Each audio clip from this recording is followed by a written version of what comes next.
What's up, everyone, and welcome back to Movie Raised.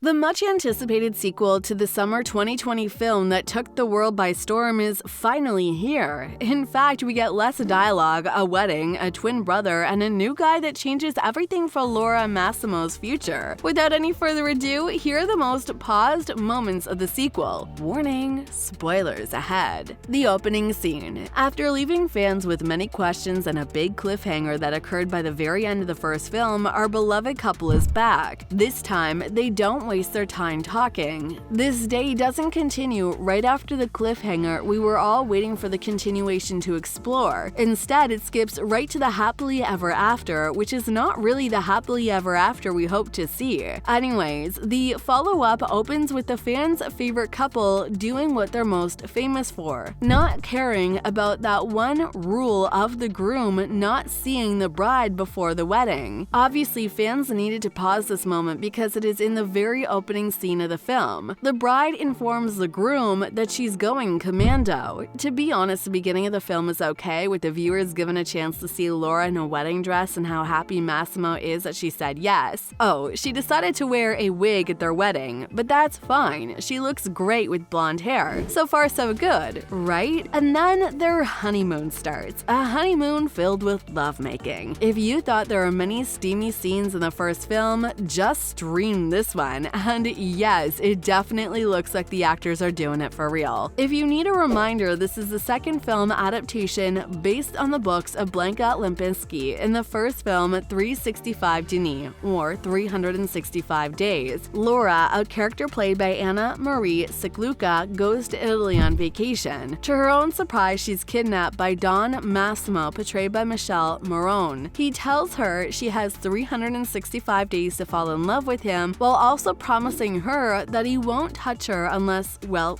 she wants to. Laura falls in love with him, and most of the film is them doing it everywhere. Literally everywhere. The wedding night. When it comes to a couple such as Massimo and Laura, you would expect one hell of a wedding night, which is exactly what viewers saw. Laura dominates this night, and she decided to tie up her spouse with stockings and leave him out of the act that follows. According to most fans, this scene looked way too real for Anna Maria to fake all of that. That is why fans decided to stop and pause the moment, just to make sure that the scene is not real. More precisely, to make sure that the actress is not really giving herself a self-love time. Anyways, she later asks her husband to continue, and well, knowing Massimo, we kind of expected him to behave like an animal this time. See you later, alligator. Yeah, we need to back up a little bit. During the opening scene, no pun intended, while the beloved protagonists discuss the bride not wearing any panties,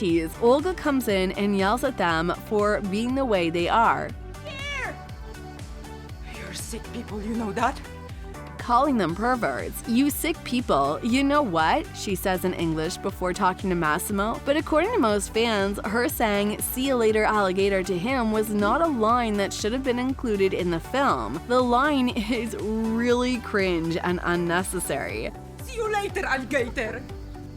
Most fans needed to pause this moment simply because they couldn't believe what Olga said. Do you guys think that there's something wrong with this line? Let us know. The golf scene. As already mentioned, there are many steamy scenes in the sequel, and we kind of understand it's a film compared to 50 Shades of Grey after all. During one scene filmed on a green field, Laura begins to pole dance on one of those flag things, trying to seduce her husband. Next thing, she sits down and spreads her legs. Massimo licks his lips. He then attempts to put his balls straight between his wife's legs and scores. No wonder why most fans decided to pause this scene. Did you? Massimo is cheating on Laura? One night during a ball that reminded fans of a period drama, viewers were given a major plot twist. Laura sees Massimo walking to a room together with his ex. She follows them and goes to a room in which her husband is getting all dirty with his ex. Only this isn't her husband. This is Massimo's twin brother. Yes, we finally meet the twin brother. Anyways, viewers viewers who hadn't read the novels had to pause this moment because they were in disbelief. Our dear protagonist would never do such a thing to his loved one, right?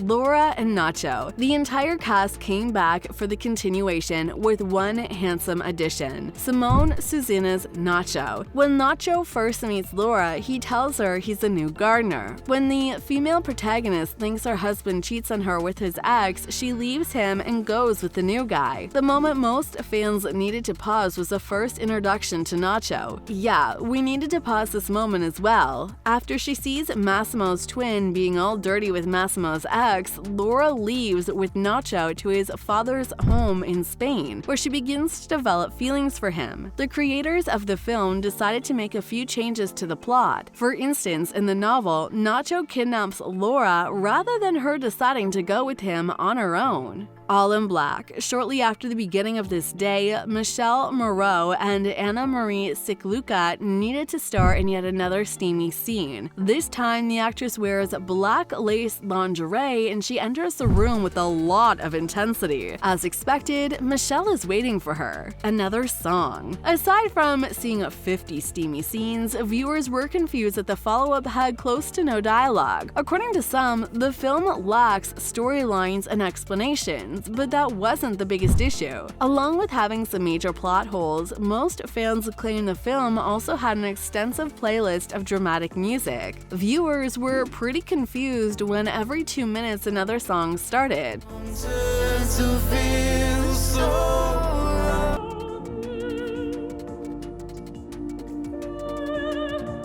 Some fans even say that the continuation is 89% lovemaking, 10% music, and 1% plot. According to these fans, it's like watching a music video. Do you guys think the creators should have included more dialogue and fewer songs?